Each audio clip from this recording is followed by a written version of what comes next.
Doc on the Run. We help injured runners run. How can self-judgment actually slow down your injury recovery when you have an overtraining injury as a runner? Well, that's what we're talking about today on the Doc on the Run podcast.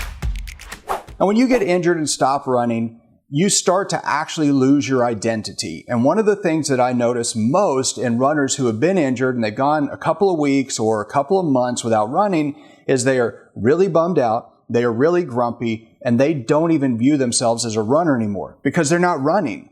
So you have to get back on track, but you don't want to develop bad habits. And some of those are self-judgment. And what happens is that when you get down on yourself because you're skipping workouts and you're looking at your training program and you realize that you haven't done any of these workouts for the last 2 weeks, it makes you feel like a slacker. And then you start to beat yourself up mentally. Believe it or not, this is counterproductive to healing. And you do not want to do things that make you more stressed out.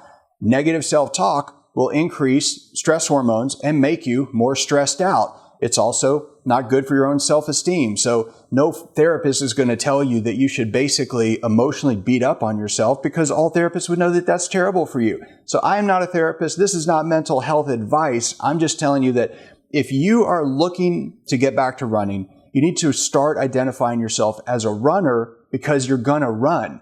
The way you do that is small wins with actually taking little things that you can do that might rebuild your running fitness, and they'll start getting you back to running. Now, those are things I talk about all the time in some of the trainings and the podcast episodes that are member-only podcast episodes inside the Injured Runners Aid Station. If you ever want to check that out, you can go to docontherun.com/aid station and see how to join me there. But you want to remember that you've got to be on your own team, and you should not be criticizing yourself or having negative self-talk or negative judgments about yourself when you get injured. It is a thing that happened. You have to see what you can learn from it. You have to see how you can use that information to make you a stronger runner later. And if you do that, you will get back to running a whole lot faster. So come check it out, docontherun.com/aid station, and I'll see you inside. Doc on the Run. We help injured runners run.